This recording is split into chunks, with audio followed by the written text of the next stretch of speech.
starting. All attendees are in listen-only mode. Good morning. My name is Wayne Singleton, and I'm going to be your instructor today for this basic class for the Southern Maryland Association of Realtors. Welcome aboard. I don't have any poll questions, but I will ask how many of you can hear me. If you can't hear me well, then please turn up your sound all the way up, because mine's at the top right now, and so this is as loud as I can be. So go ahead and turn yours up. I don't know how many of you have used RPR, and I don't have any poll questions to ask to figure that out. So I'm going to take you through each of the steps, including for those of you who may be brand new to RPR, all about what it is and what it does. So let's go ahead and get started, because we have an awful lot to cover in today's session. So welcome to Basics. What this class is going to cover is what is RPR, how to use RPR with buyers and sellers, how to create different reports, the homepage navigation, how to create your RPR account, and how to customize and update your profile, and even where to get help. Okay, so what is RPR? Let's see if we can watch this video together. We'll see if it works. You want the absolute best for your clients and customers. After all, buying or selling a property is one of the biggest decisions they'll make. But how can you provide them with the best information to make that decision? Typically, you could go to one place to get a few property facts, then to another place to research the local schools, and still another for local demographics. And for an even deeper dive, you could venture through several more places to learn the property history, what people are saying about the neighborhood, mortgage information, and so on. We understand you need to accurately assess what's best for your clients and customers. But the truth is, your time and money is being wasted tracking down all these facts from so many different places. That's where Realtors Property Resource comes in. RPR is the National Association of Realtors' exclusive nationwide property database for realtors. With access to over 160 million properties, RPR gives you access to the most comprehensive reports that are sure to inform and impress even the most demanding clients. No matter what your specialty is, RPR has partnered with hundreds of sources, including MLSs and CIEs across the country, to provide you with the most current, accurate, and valuable information in one centralized place. You will discover everything from school reports to census, demographics, tax data, foreclosures, mortgage information, mapping, distress data, flood zones, historic data, and so much more. That way, when your clients and customers come to you with every single question, you'll have every single answer. And because RPR is included in your NAR member dues, there is no additional cost. RPR, bringing realtors to the next level.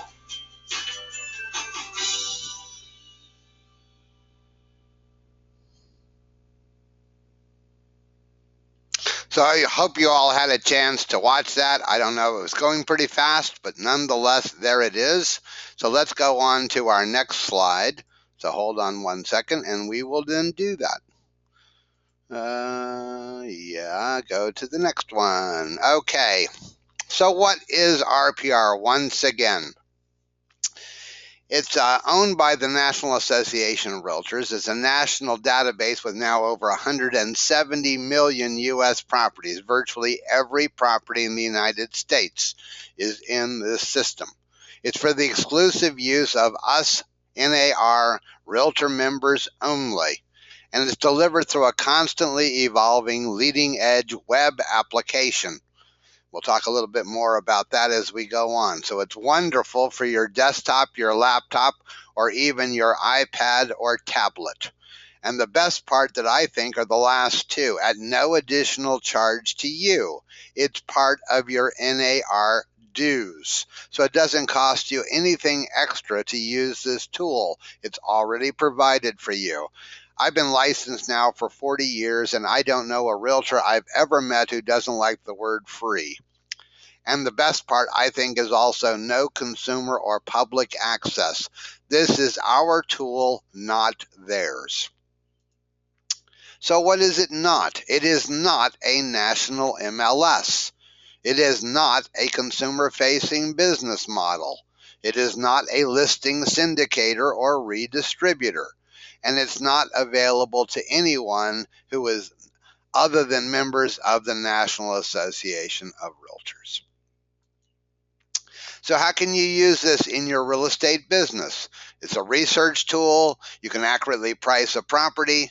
You can use it as a farming and prospecting tool. You can impress both buyers and sellers with your RPR reports. And you can certainly stand out at a listing presentation or buyer tour or open house. All of these are parts of what RPR can provide for you. Now, there's two definitions that you'll need to know. So for those of you who are watching this and keeping notes, please learn about this particular part. Once you know this, you'll really understand how to use RPR in your real estate business. The first is an AVM, an automated valuation model. Now, this is a value estimate calculated using only publicly available data. There are over 70 AVMs already in existence. They've been around for about 18 or more years. And one of the most common places that you're going to see an AVM is at a website with a big Z called Zillow, that Zestimate. But the problem with the Zestimate is it's only using publicly available data. And even the CEO of Zillow on the CBS Morning Show about 2 months ago had to admit that that Zestimate can be as much as 8% off. On a $500,000 property, that's a $40,000 swing, high or low. So again, that's why we kind of laugh when we go see some of those estimates in Zillow, and we have to train our clients to pay no attention to that. That's where RVM comes into play, the realtor valuation model. Now, this is a value estimate calculated using publicly available information, plus also rolling in our MRIS active, sold, and off-market data to then give the highest accuracy of any valuation product currently available. Now, by the way, for those of you taking notes, you can write this down and do this after class is over. For additional information and class materials, you can merely send an email to basics@narrpr.com, put in today's class date and your location in the subject line, and they will then email you additional class materials that you can review then at your leisure. Okay, so let's get on and let's get started. So I'm going to go ahead and take us to narrpr.com on my web browser. So that's where you're going to go, www.narrpr.com. Now, for those of you who are brand new to RPR, I'll show you where you can then create your own account. Right here on the home page, it says create an account and/or sign in. If I go and click on create an account, it's going to bring up a little baby window for me where there's two pieces of information I must put in order to submit my ability to now set up my profile. First off, I have to put in my last name, and I know for some of you that may be a dash difficult. But then I also have to put in my NAR or NERDS ID number. Now, there's at least 4 places where you can find your NERDS ID number. My favorite one is right down here. It's on the mailing label of your Realtor magazine. And I always have a Realtor magazine around my home office, if for no other reason, so I can look at the mailing label and remember what my NERDS ID number, because I can certainly tell you I don't have it memorized. Where else can we find your NERDS ID number? Perhaps some of you have your NAR wallet card that shows you're an official member. And right there on the wallet card will be your NERDS ID number as well. Another place you can go to is the NAR website, where you can click on Look It Up, which will then take you in your web browser out to realtor.org, not to be confused with realtor.com, the public website, where you can look yourself up in the membership roster, and when you find your record, it will also show you your NAR ID number as part of that record.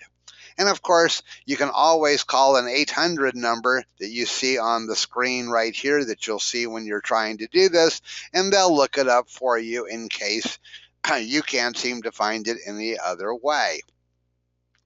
Now, all you then do is put in your last name, put in your NERDS ID number. Now click on Submit, which will then take you to step 2, 3, 4, and 5. Just follow the yellow brick road, and that will start setting up your profile in RPR that you can then be using from now on out, as long as you're a member of the National Association of Realtors. Okay. So here we are, and some people ask me in classes, well, gee, has your MLS partnered with RPR? So let's look at that map for a moment. And we can see all of the red balloons, so to speak. These are all the MLSs that are already providing their data to RPR. The ones in yellow are still in the launch queue. And don't worry too much about this area right here, because nobody lives there anyway.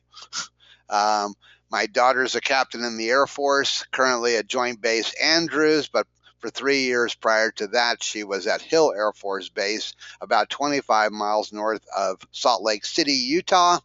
And we went to visit her before she moved here, and went up to the Grand Tetons and Yellowstone. And driving through this part of Wyoming, I can guarantee you we saw towns, population 180, population 200. They really don't need an MLS. So anyway, let's go ahead and get started.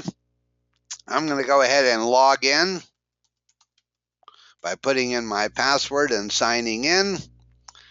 And once we do, now we're in what I call the blue version, the residential version of RPR. And the reason I call it the blue is, for a moment, I'll take you to the commercial, where you'll see that's in red. It's right up there at the top, so we're going to go back to the residential one, because that's where we'll be spending our time today during this class. Now let's get a little bit of an awareness of what we're seeing on our web browser screen.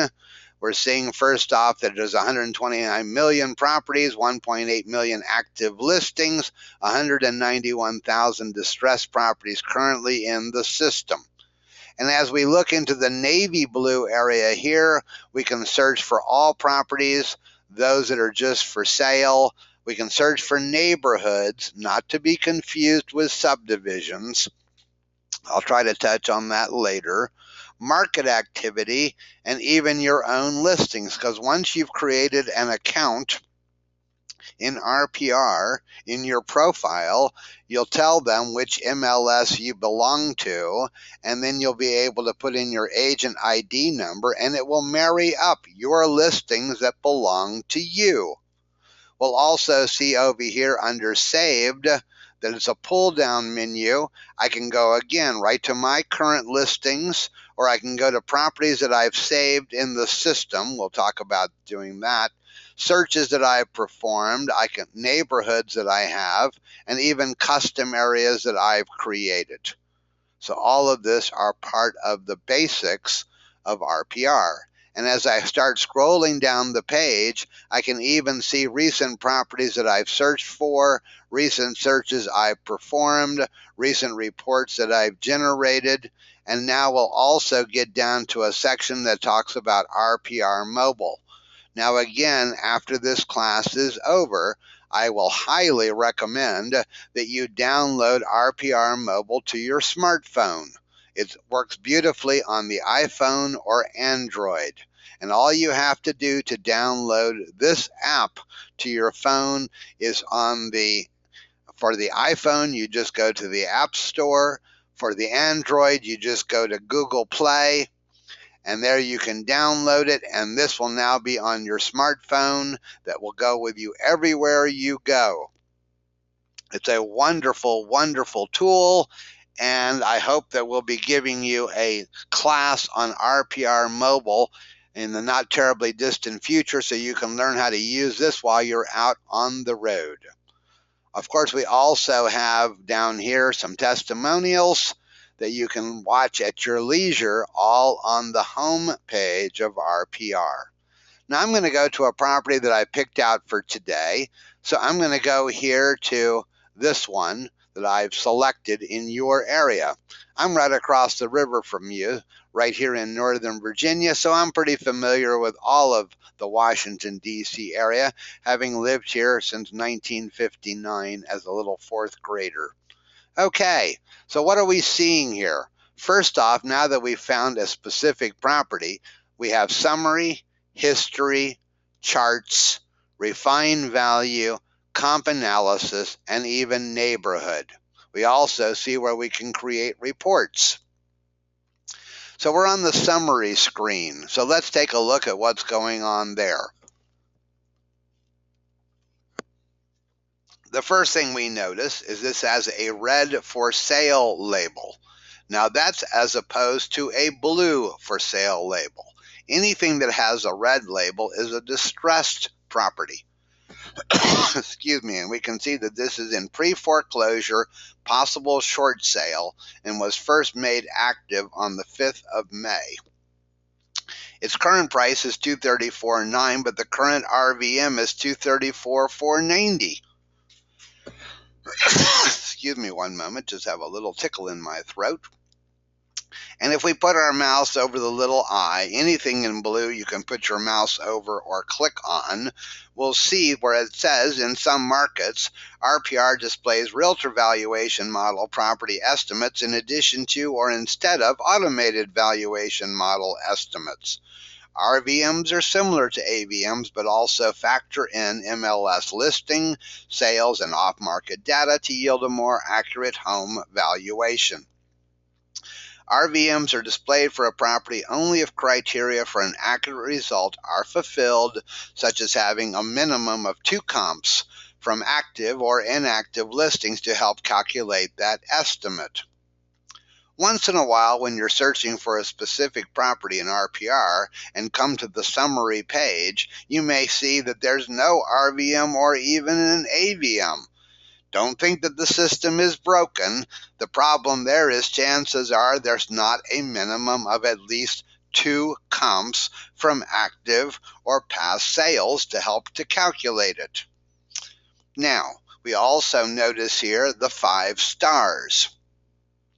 And we put our little mouse on the little eye there, and it brings up a little pop-up that says, the RVM estimates displayed on RPR are the product of multiple realtor valuation model calculations, each of which uses proprietary algorithms and arrives at its own estimate. The RVM confidence score is a value between 0 and 5 stars that indicate the level to which each of the multiple models agrees with the other estimated values. Excuse me. High confidence scores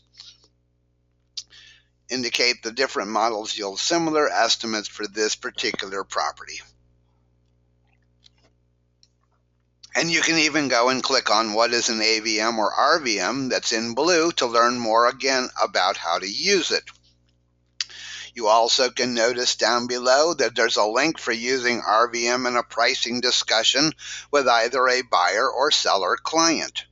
Now, once and again, I've come in from time to time into RPR, and I've noticed that there's only 1 or 2 stars. That should be a red alert to you that RPR is not that confident in the value that it's come up with for this particular property, and you're going to need to dig deeper a little bit as the agent. No one can replace you. No robotic system can replace you. You have the knowledge about the local marketplace. The robot doesn't. We can even view the details to see how our RPR came up with this particular value. So if we bring that up, it takes us to another page, and we can see right there, here's our subject property that we're looking at. And here are some recent solds that have happened nearby. And we'll come back and here's even one for sale right now and some off-market properties right there as well. So you can see robotically, without you lifting a finger, the system has already arrived at a value on this particular property. Let's scroll on down the summary page before we go over to this map over here on the right. And one of the things that we'll notice is it brought in all of the photos from MRIS. We could even go and click on See a Virtual Tour. We'll also see the days on market up here are 36 days. And as we scroll on down, we even have a place where we can add our notes or even upload additional photos. Now this is really handy because one of the things that you can use RPR for is going on a listing presentation, so doing an analysis for a seller before you go. And if you take pictures with your smartphone or take pictures with your point-and-click camera, you could even download those onto your computer and be able to upload them here in RPR to this particular property, and they would be able to be displayed in the report that you start passing out. We also see the homeowner facts here, and we can see the owner's name. We can also see where we have the home facts, and we have a place over to the side where we can keep our own notes or our changes. And if we click on Save, those notes will be in this system as long as we have this property as a saved property in our system. So you could even come back a year or two from now and see the notes that you've made on this particular home.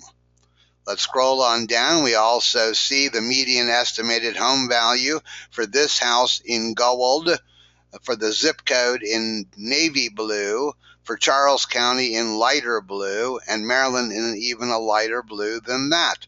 And I can go to 1 year and I can see what's going on there and even put my mouse over the line to see some of the changes that are happening there as well. We also see that there's been no price changes yet on this property. They started out at $234,900, which is where they are right this minute. We also see here is the MRIS ID number for this particular listing, and it is coming from MRIS. We can see the distressed information that a notice of possible foreclosure sale went out to them on the 30th of December. Here are the interior features from not only the listing data, but from the public records. We also have the exterior features from the listing and the public records, our location details, and we even show the homeowners association where the dues are $50 per month, paid 12 times a year, the legal description. And then we also have the tax information for 2014 that will be updated shortly when they've loaded all of the 2015 tax assessment information. Let's go back up and take a look at what we can do in terms of mapping, because I think this is pretty exciting as well. So let's click on the bigger map. And what we're going to notice right away is that RPR starts putting a value on every house that surrounds our subject property here in gold. If we look at our legend down below, we'll see that our subject property is here in gold. A recently sold property is in green. One here. There's another one here. Another one here.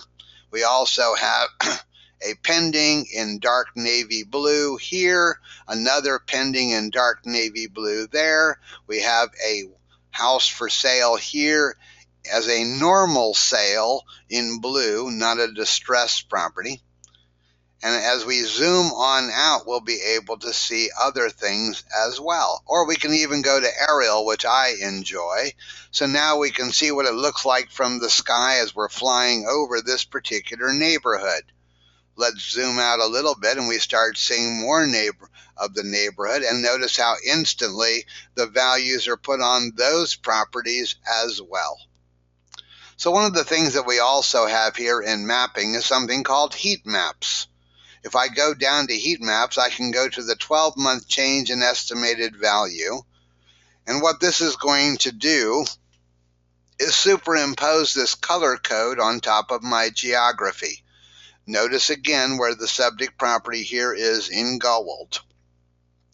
We can see that things that are in the white to lighter to darker blue are doing quite nicely in terms of improving value.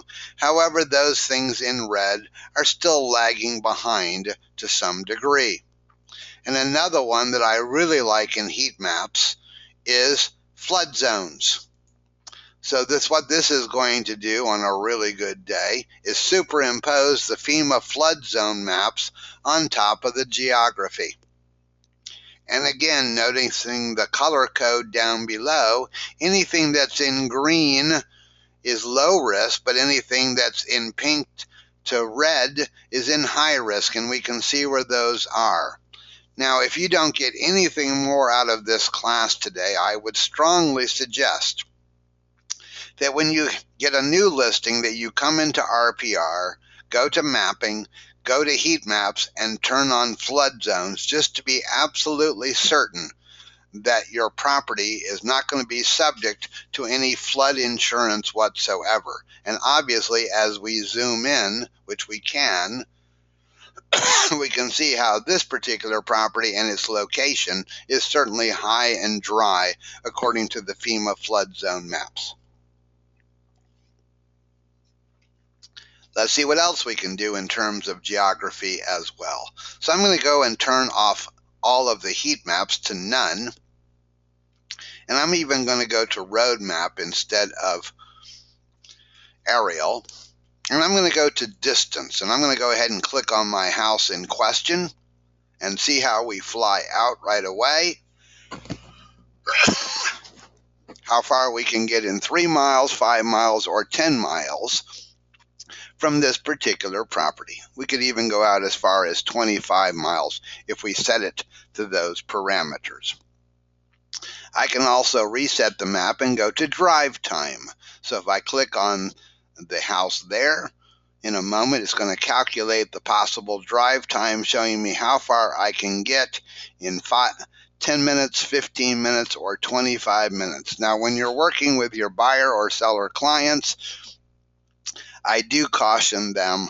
This is certainly making sure there's not the first snowflake today, the first raindrop today, or the first overturned 18-wheeler out there on the major highway. So, take it with a grain of salt, Bob and Mary. What else can we do in mapping? Let's zoom in some more again.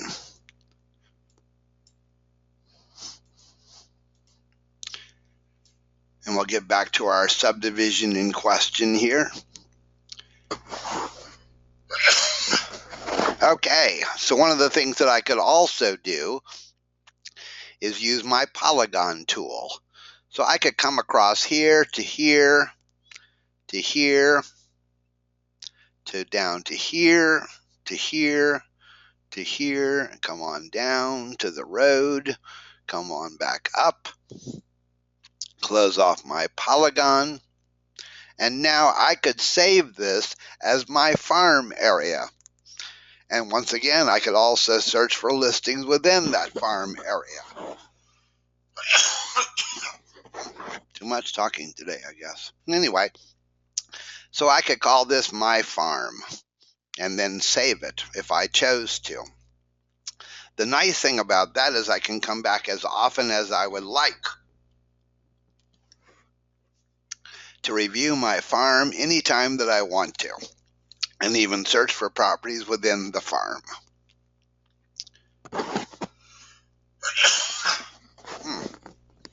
Let me reset the map again and show you another tool. We can also do the radius tool. So I'm going to zoom out on this one. And now I can draw a radius. Let's say I go out to 1 mile for a moment. We'll try that and see what happens. There we are, 1 mile. I can even zoom out on that.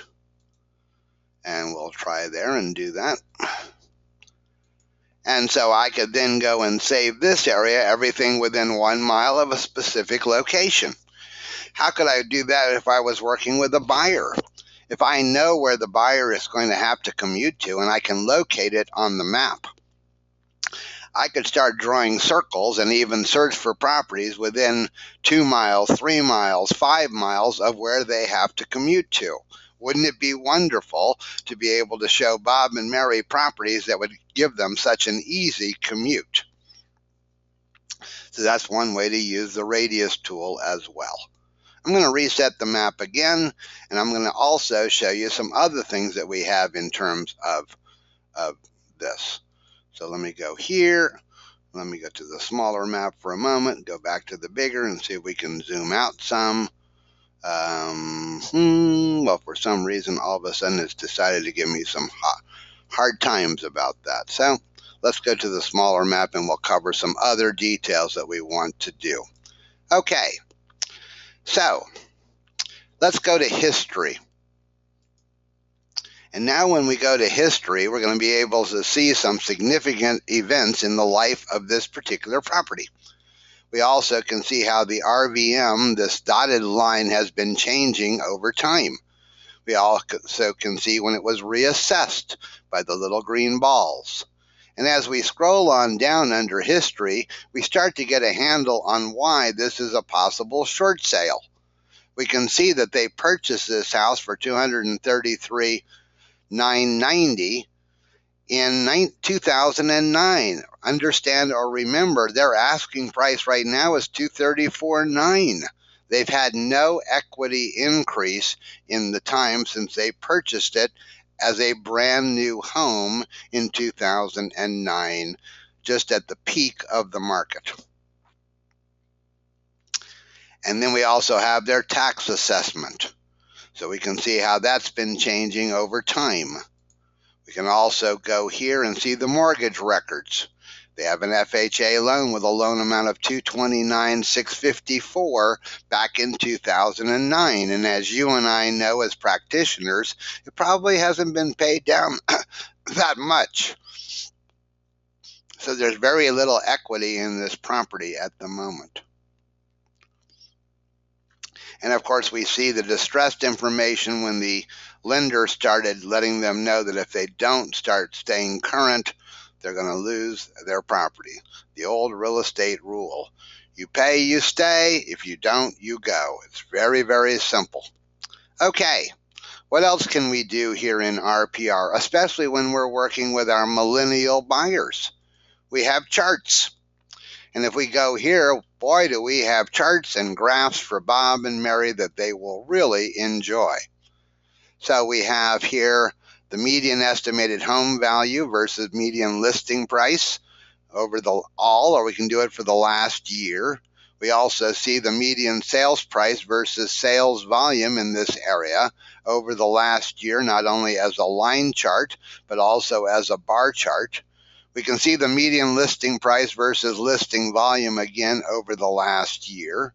And now we get down to this particular zip code, where we see that in this zip code there are 81 single-family homes on the market, 47 condo and townhouses, lots and land, you can see that, as well as multifamily. And we have 44 possible short sales and 20 foreclosures currently on the market as well. I'll show you how we identify those in just a moment. Then we have the median sales price by square footage, this house versus the rest, the price per square foot of homes sold, the price per bedroom of homes sold, the price range of homes sold, the age range of homes sold. So Bob and Mary, what else would you like to know in researching out this particular area? So how can we find other properties very easily? Before we continue on with this particular property, let's go back to home for a moment. And I want to search for all properties within this particular zip code in Waldorf, Maryland. So all I have to do is type it in or paste it in and now click on search. And what it's going to do is bring up a map, which I can zoom out a little bit on so we can see more of the area that's this zip code. And it tells us right away that there are 9,180 properties in this particular zip code. I can see them 100 at a time. I can sort them by least expensive to most expensive, or most expensive to least. I can even sort them by bedrooms and baths, or other types of criteria. I also have filters down the left-hand side. For example, I could filter this by the number of bedrooms, only show me 3 bedrooms or more, or by bathrooms, only show me 2 bathrooms or more. But what I can do to find the distressed properties is merely turn off non-distressed, uncheck it, and now click on Apply. And now it shows that there are 78 distressed property in this particular zip code, showing me on the map even where they're located. So I could even go there and click on those if I wanted to, or I can go down below and look at it from the list view. And so here we have them sorted from least expensive to most expensive. Obviously, this is a short sale that already has a contract. That's why it has a burgundy label. Here's one for sale with a red label. Let's keep going down the way.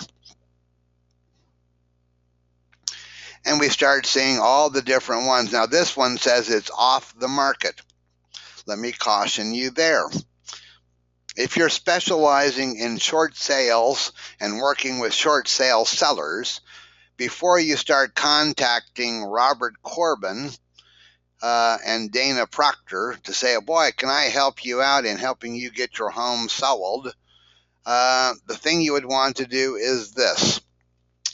When RPR was turned on in the Washington area, which was October of 2011. So by the way, you could have been using this tool now for 3.5 years.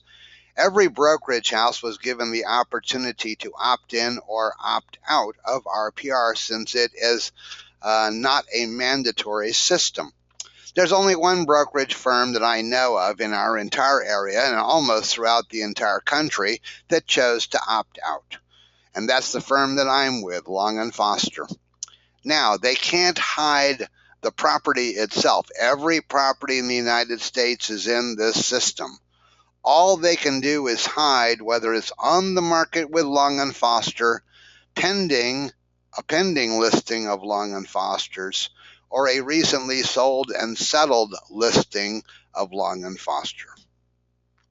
So if you're prospecting for short sale sellers and you find this one off the market, I would copy this address and I would go into Matrix and I would double check that this property is truly off the market and not, unfortunately, on the market with Long & Foster or somebody else. You certainly don't want to be going behind their sign prospecting their seller if it is currently on the market with a fellow realtor.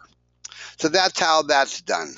Wonderful mapping we have here and the ability to identify that. And oh, by the way, RPR is checking the courthouse around all of us every week for the latest in distressed property information. So it's checking not only Calvert County and Charles County, but also here in Northern Virginia, Prince George's County, Montgomery County in Maryland, checking Arlington, Alexandria, Falls Church, Fairfax, etc. every week to give you the most accurate data on that type of thing. Let's go back to home and move on. We've got many things more to do on this particular property.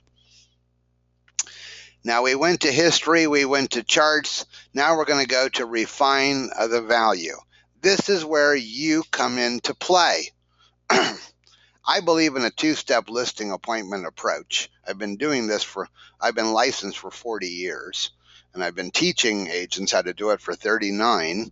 So here's one of the things that you can do. If you're going over on your preview appointment prior to your listing presentation, and you're being shown through the property by the owner and taking notes, maybe when you get to the kitchen, the owner says, gee, Wynn, don't you like what we've done to the kitchen? Gee, what was that? Oh, we just put in brand new stainless steel appliances because we knew we were going to be possibly selling our house this spring. Oh, really? Well, notice what we have here is a pull-down list of all types of different home improvements. Oh, so I can go on down and to where I find, oh, let's see. It's not a major kitchen remodel. They only replace the appliances. It certainly isn't upscale because, again, they didn't put in a sub-zero refrigerator or something like that. But I could go on down to, let's see what else I have. Minor kitchen remodel. Yeah, that kind of works. Okay. And so, Stephen, when did you do that? Oh, we did that back in April of this year. Oh, yeah. Now, do you know approximately how much you spent on the brand new appliances? Oh, they were stainless steel. We got a great sale at Lowe's. So we got a double door stainless steel refrige, new stove with range hood. We also got a brand new stainless steel dishwasher, new disposal. We spent about $5,000. Okay, let me put that in, and I'm going to click on add. Well, they may have spent $5,000, but it's only going to give them $4,255 in value. As you and I know as practitioners, it may add desirability to the home or saleability, but they're not going to be able to necessarily pass it on dollar for dollar to their buyer. But also notice what's going on over here in the upper right-hand corner of the refined value page. It's now keeping a running total going to refine that value. Now, as we're going through the property, perhaps they also point out, gee, we also freshly painted the living room, and we even put in brand new wall-to-wall carpeting in the master because we had a problem with the previous carpeting. We had some spills and things like that. Oh, okay. Well, let me go to my home improvements. Gee, I'm not seeing anything for carpeting or paint.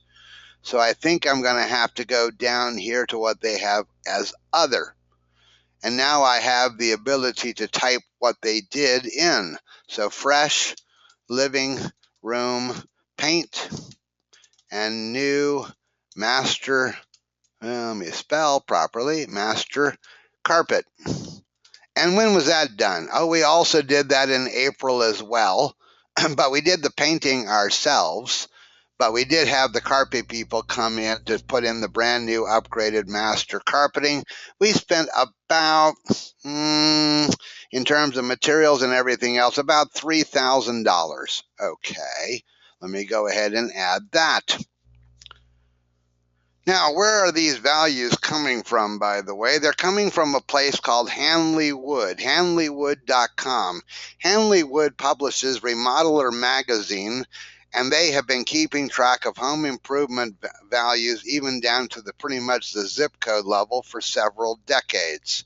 Now, of course, that's where it came up with the refined value of $4,255 on the $5,000 of appliances. But because they have no idea what I just typed a moment ago, it's going to give me full value for the painting and the carpeting. And look what's happening again over here in refining the value, taking that base RVM, adding those changes to now come up with our refined estimate. Let's go down and now look at the sliders that we have. This is where you come into play. You get to make the call, just like a ref or an umpire at a sports game. How are the local market conditions? What is your understanding of those compared to other comparable properties? Is the market condition improving? If so, it could have added another $2,514. Are the market conditions getting worse? It could have taken off $2,514.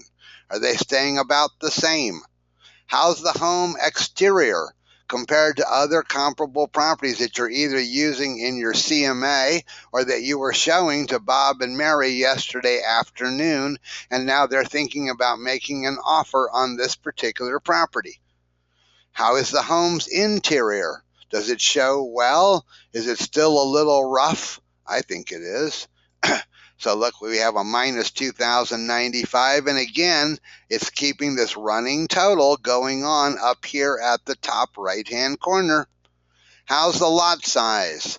Again, we know in our area that builders sometimes charge extra for a corner lot or an in-unit townhouse because you have privacy on 3 sides and a larger lot as well. So how does it stack up to other comparable properties? This is an interior unit instead. How's the view? No robot can tell you how the view is, but you certainly can. If you think the view is very nice from this townhouse, both front and back, you could add value there. You could even bump it up even 2 and see what happens. Okay? Maybe even really go nice. Okay, for example, if it backed up to woods, if it backed up to a park, if it backed up to a playground, if it backed up to a golf course or something like that, certainly the view could be pretty spectacular. And then we also have privacy. So how's the privacy? And again, that could be pumped up, or it could have a horrible view because it backs right up to a major highway. And then, of course, it has 0 privacy as well. Look what's happening there just by changing those conditions, and you get to make the call on those. There is no substitute for you and your knowledge. All right. So now we're going to go over to our next one called comp analysis. And this is very easy to perform. We have 2 types of comp analysis, the simple one or the sales comparison analysis, a workflow for appraisers. Now, don't let that phrase, a workflow for appraisers, throw you off. Because again, that was put into RPR about 12 months ago because NAR would love to attract more appraisers to become members of the National Association. You can even click on what's the difference to determine which one you would like to use. But we're going to do the simple one today. And there's something I want to point out up above. Here is our subject property. Notice something here that's going on. The price per square foot, $137. Now, I'm not sure that that's accurate or not, but I will be using that shortly, perhaps in my analysis, because the system has given a price per square foot for every property. So the first thing we do is just follow along the numbers down below. So we're going to confirm the home facts. I've done that, but I'll show you how it's done by clicking there. And now we can confirm the home facts that we have in here. And so if I agree with everything there, I merely confirm the facts and now close. Now I'm ready to go to step number 2, where I can now do and search for some comps. Let me show you how that's done. So one of the things that we have here now, again at step number 2, search for comps, is we have our subject property again at the top, so we use that as a base for all of our properties. And now we also can search for comps down below. However, notice something here, add a known property. If I click on that radio button, I can put in either the MLS ID number or the address. Perhaps, for example, you're doing an analysis for a homeowner in a geographical farm area of yours, and you know, and the seller knows, that a property recently sold about a block and a half away, and you certainly want to make sure it shows up in your report. So you could put in that MLS number or address, click on Add to make sure it definitely comes up in the report you're preparing. Let's go back to the next radio button, search for an area for several properties. Now, it already knows that this property is a townhouse. It's already checked off. But I'm going to go here and click on Show All, Active, Pending, Public Records, and even Distressed. I may also include Withdrawn and Expired. Now I go down to a limited number of fields that I can search by. I can go by date, recently, within the last 6 months, the last 3 months, the last month, or the last week, or I can even go out further to the last 12 months or the last 18 months, or I could even do a date range if I choose to. I can search for bedrooms and baths. I'm going to do 2 to 4 bedrooms, and I'm going to do 2 to 3 baths. Okay, I'm going to turn off living area of square footage. I'm not terribly confident in the greater Washington area with those numbers, but you decide for yourself. Then I can also go down here to price range. And I'm going to put in here between 200,000 and I'm going to leave it at 300,000. I think 150 to 300 is a little broad for my taste. Now, let me also point out here, you can only search for what you can see on the map. So if I want to expand my search area, I'm going to zoom out one to show even more areas. And now I'm going to go ahead and click on search. All right, so it's now, if I scroll on down, found several properties. And let's start right here at the first ones that I've already checked off. Notice the blue star. The blue star is put there because these two properties were also used robotically when RPR was coming up with its RVM estimate. So I definitely am going to include those in my report as well. Both the ones it found without me lifting a finger, as well as the ones that I found based upon a search. Then I can decide based upon the square footage. Again, let's go back up here and notice $137 per square foot. Let's go on down. Look at this one. It only has $113 per square foot.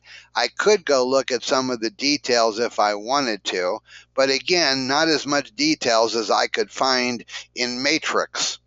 So if I was really interested perhaps in including this one and doing a really great analysis for my buyer or my seller, I might want to copy this address, have another tab opened in my web browser where I can go look for this property in Matrix, where I can see the full details on it instead of merely the smaller details that I'm seeing here. Then I can come back and decide whether I want to include that or not in my analysis. This one's not too bad, but it's in a completely different subdivision, so I'm not sure I'm going to use that. But as I go on through and decide which ones I want to include and which ones I don't, I check those off and they start showing up over here in the right-hand column. Once I've decided what comps I want to use, I can update that valuation and now close, which now takes me to step number 3, which I can then go and take a look at it. So here we are in step 3, rate your comps in relation to the subject property. I can also look at the bigger photos by clicking on that. And if I click on the arrow, it will start taking me through all the different photos that agent uploaded into MRIS. So I have a chance to do a little bit more visual analysis by looking at the different photos from the listing agent. Now, let me also point out this one has a green label that says recently sold. How long is that green label applicable? Because we also saw on the mapping that there are some that have a gray label called off market. I've been told, and it seems to work, that it has a green label for up to 9 months after it's sold and settled. But after 9 months, the green label goes away and it now will get an off-market gray label. Doesn't mean it didn't sell within the last year, but according to RPR, it's no longer considered a recently sold comp. Doesn't mean you can't use it. Now we also have a sale pending, so I can organize these and I can use the slider to see how they stack up. As you recall, our subject property is 3 bedrooms with 2 full baths and 2 half baths. This only has 1 half bath, so I thought that this one, how does this property compare to the subject? I think it's actually a little worse because it doesn't seem to have the extra bath. How does this one stack up, etc.? Then I go over to my next page where I see the other ones that are in the 4th and 5th position. I could even say I think this one is more of a comp than that. I think I'll move it into the 4th position, which swaps the 2 of them out. Then I can go down below, review that, even add notes if I want to, and now I can go ahead and update that valuation and close. That then takes me to step 4, where we review the comp analysis. Now I'm going to show you something that normally happens, so I'm going to get rid of these because I've done this on purpose to show you how it would show up in a report. So I'm just going to leave it like that and click on Save, and you'll see that what RPR has done is given a range between 236, 250, and 257, and almost split it right down the middle at 247, 989. Well, sometimes I'll find my range is much broader than this, and I just don't want a median right down the middle. So I can go in here and put in a value of 0, and I can put in the range that I want to display in my report. So I'm going to put between 220 and 239.9, and now I'm going to click on Save, and now that is what's going to show up in my report when I go to print the report. By the way, I will be staying a little long because there's so much more to show you. So stay with me if you can. I hope you can. All right, so here we have our seller's report, and we can see all of the details. We can even see a sample of what it's going to look like. And there's even a little slideshow we can go through. But we have the ability to tailor our report, and we can go down here and take a look at that. And we can decide, even by putting our mouse over the little eye, it'll show us what that page is going to look like. Oh, there it is. Okay, do I want to include that in my seller report or not? Once I've decided the pages, by the way, let me caution you, if you turn something off and uncheck it, and then hide the details, that becomes your master report from now on out to all of your future clients as well, unless you come back in and now turn it back on by checking the checkbox. Now you have a choice. You can then personalize your report at step number 3 by putting in the owner's name and even typing in up to 175 character like long tweet.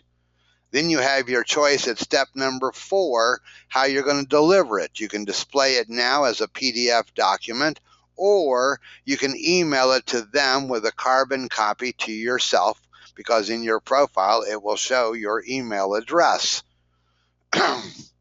Now, if you're doing a seller report prior to a listing presentation, one note I would pass on, if you started at 9 o'clock preparing this analysis for a seller, wait until tomorrow to email it.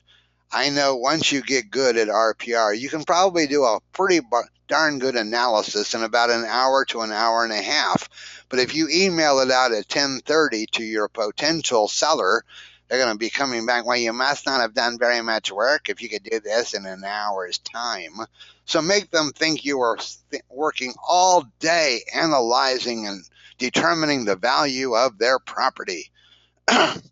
You are sweating bullets. Anyway, that's just an idea. So let's take a look at what this report looks like. Here is an actual seller report. It's 28 pages long with a beautiful cover sheet. And then as we scroll on through, we start seeing more. Here's my analysis. Here's their list price, the current RVM before it was amended or upgraded, so to speak. And now we have the home facts, the extended home facts, the pictures that came in from MRIS, or the photos you could have uploaded from your smartphone or your point-and-click camera. And as we scroll on through, we start seeing the market activity. We have lots of lovely charts and graphs to show our potential seller. And pretty soon we're going to start getting down to the comp analysis. So here are the comps that I selected by the agent, side by side with our subject property. And then we're even going to get down to the market activity that comes in automatically from RPR, showing the activity in the area, and the other ones that are pending, etc. A lovely 28-page report. You pass this out to your possible seller along with your market analysis from Matrix, and it should blow them out of their chairs. I've got too many testimonials from local agents who have brought both of those reports, and the sellers are extremely, extremely impressed. Okay, let's talk what else we have here. We also have in reports what they call a property report. Now, this is really aimed for buyers. So I substitute the word property for buyer report, and again, we can look at the details there and decide what we want to include. I have a broker friend of mine who works a lot with millennials, and she makes it a point of emailing a buyer report on every property they're thinking about making an offer on in advance of them making their offer, and they adore it. So let's take a look and see what that would look like. This is 22 pages long, and not only does it show the information here, but it also brings in all of the photos, and it even is going to talk about the comps and the current listings.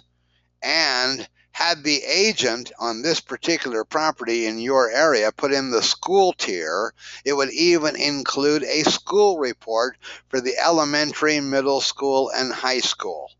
They can all be identified. But again, she left it out when she put this listing into Matrix. Don't you do the same. I used to carry as many as 18 listings at one time, and there's no reason why you can't have the school tier in there. Look at some of these heat maps that is now showing the potential buyer, including the flood zone map, which is terribly important. Housing stats and charts. Boy, have we got lots of those great charts for them to look at and review. So this can be emailed to them anytime that they like. 22 pages. It would have been longer had it included the school reports as well. Okay, let's take a look at another one here that I love. We also have one that I like called the Property Flyer. This is new. As about 6 weeks ago, if you were getting ready for a listing presentation and you had uploaded your photos in advance, you could create a sample flyer by picking the photo you want to include and even putting in a headline and a description so that you could show at your listing presentation the way that you're going to be marketing this property for Bob and Sally. Let's take a look at what that looks like as a PDF document. So here it is, and I'm going to zoom out a little bit so you have a chance to see it. Bank approved short sale, brought to them by me. Even shows on the map where it's located, some of the basic features, and here's a description. So Bob and Sally, this is just a taste of the kind of marketing I would be doing for you if you selected me as your listing agent. Another one that I really, really enjoy is the mini property. Don't confuse this with the car.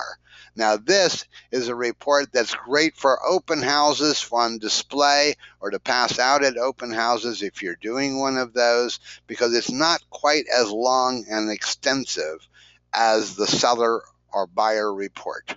Let's take a look at that for a moment. So here we have the mini. It's only 10 pages long, prepared for open house visitor. And then I even wrote in my little thing, learn more about this terrific townhouse. And so here we have the pages that would be involved in there. And again, we can show that range if we could display that, or we could even hide that if we wanted to so that we only showed the list price. We also have the home facts, the extended home facts, the property photos, and we even have some charts and graphs to display as well. So it's really a nice report for open houses. All right, what's another one that we have? My favorite one, market activity report. Here what I would do is I would wait until your property has been on the market for 7 days with you. And then you can go to more details and you can say, let's send them a property activity report for the past week. It could also be good for the past month if you wanted to generate this for your farm area, but past week for a homeowner. And now we know that it's a townhouse. However, be careful. If you're listing a single family home, you're going to have to come in to review the details and now check off single family for that other listing of yours and uncheck condo or townhouse. Then you can put in all the different statuses. And now when we go down to Here we can even put in the owner's name. Here is your weekly market activity report. And now we can put in their email address with a carbon copy to yourself and click on Get Report. And what does that look like that you could send out 7 days later to the owner? Let's take a look at one of those. This is going to be 7 pages long, prepared for Stephen Nutter, who is the owner of this property. So we can see that in the last 7 days, there were 5 brand new listings, and it shows where they're located within this zip code. Understand, he's competing not just with people in his own neighborhood, but in other subdivisions nearby in the same price bracket. So he has to be aware of the competition even outside the neighborhood. So we have 5 brand new listings in the last 7 days.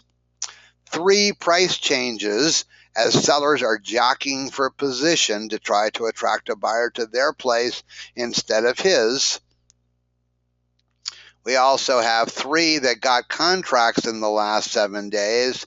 And then we also have 2 that recently sold and settled. And finally, we also have 5 distressed properties. Okay, so remember here back in reports, it says reports expire after 30 days. Please download a copy. Well, let me show you a little trick. If I go over here on the left-hand side where my market activity report is showing up, and I click on the little orange ball, it'll show up and say, gee, Win, what would you like to do with this report? Delete it, download it, or rerun it. So let's say that Wednesday is my listing service day. All I have to do every Wednesday morning with my active listings that I've already run a market activity report for is come in here while I'm having my morning coffee, click on the orange ball, click on rerun it, then go to my next listing, which is down here in Aldie, Virginia. Click on that, click on rerun it. And now within a matter of minutes, RPR is going to blast out a brand new weekly market activity report to each of my 2 sellers.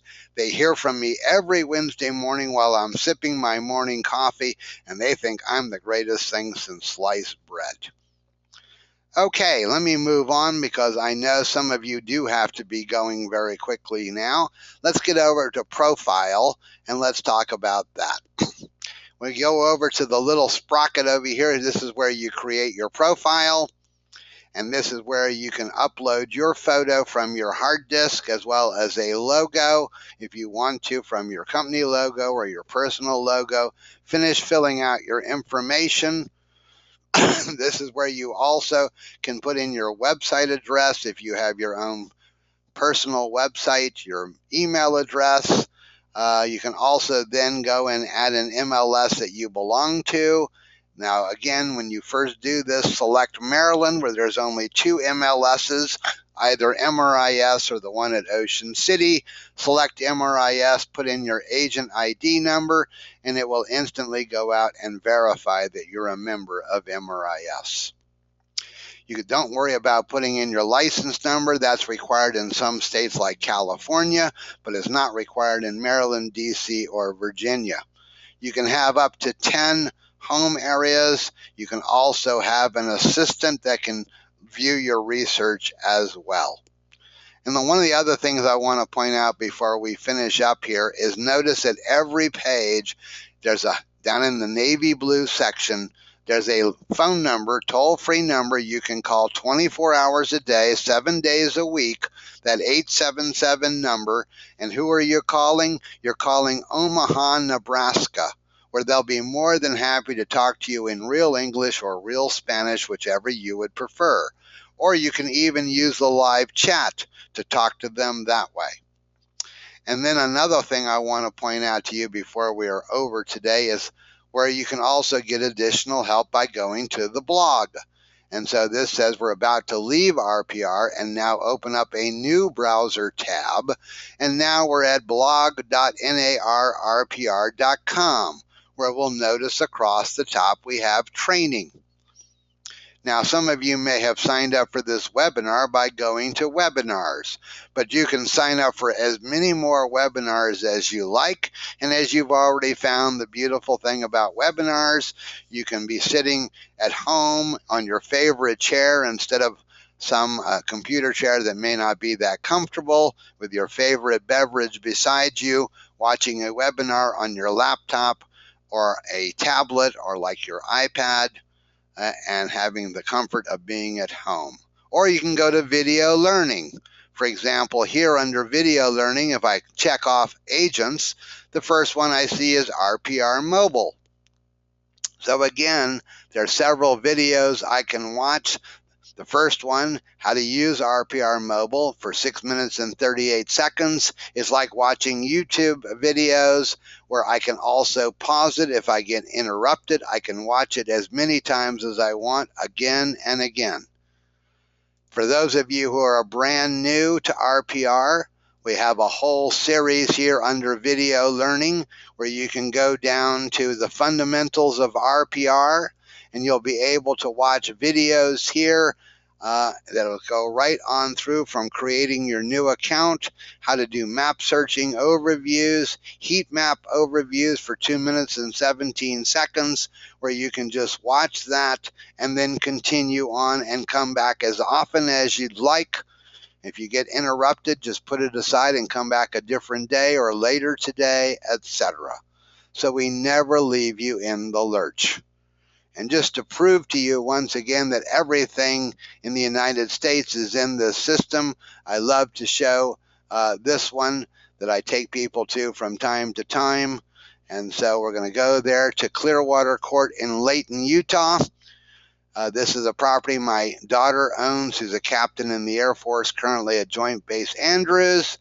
When she was transferred from Utah, the real estate market was not that wonderful, so she's become a reluctant landlord, but there's her end unit townhouse with one-car garage right there in Layton, Utah. So I can do some modest research for her. The point I want to make is that you can research even properties in other parts of the country. Go to see your aunt's house in Chicago. Go to see your best friend's house in San Diego. How will you learn RPR? The best way to learn it, once you've created your account, is to come in and look up your own house. Who knows your property better than you and the streets around it? Once you've fully analyzed your own property, now pick a second property that you know extremely well. Then perhaps pick a listing from the office, even if it's not yours, and see how well the listing agent did compared to your analysis. Believe me, by the time you've done 5 to 6 analyses in RPR, you will really become an old hand at doing this, and you'll be able to incorporate it in your business. It's one of those things, you use it or you lose it. So let's go back here now and go on. And we've done all of those, so I'm going to go on down to our next to the last slide here again. You'll want to learn a little bit about mobile, and so that's going to be important. Download that, get that going, and I'm going to go on down to our very last slide again, where you can get the class materials. Send an email to basics@narrpr.com. And I want to thank you all for attending today. I'm going to be online for a few minutes in case you have any questions. So I'll see if I can answer those. And one of them says here by Christine, if she's still online, can we directly copy and paste images from the mapping section of this site? Well, you can certainly do a screen capture if you wanted to, depending on your particular computer. It's very easy to do on a Macintosh, and certainly you can do a screenshot, and then you can use those in any handouts or anything you'd like to do on your particular computer. This is also being recorded, so you can come back and listen to it. They'll post it at some point in time, so we'll turn off the recording shortly. says, how would you use NAR RPR to prospect using distressed property information? Well, if I can identify the property, this is by Kimberly, then I can certainly go in and send directly to that particular owner my prospecting materials about how I can help them possibly do a short sale. And again, will you be mailing a copy of this webinar? There will be a recorded version that came from Krista. Also, as I said, go to basics at narrpr.com. Send them an email, put in today's date and today's class, and they will then send you class materials. So I hope that has been helpful to everyone. Again, I want to thank you all for attending. And please come back when we have additional webinars. The more you see it, the more you do it, the more you'll love it. And I've been using this for over 3.5 years, and I think it's fantastic. So again, thank you so much for coming.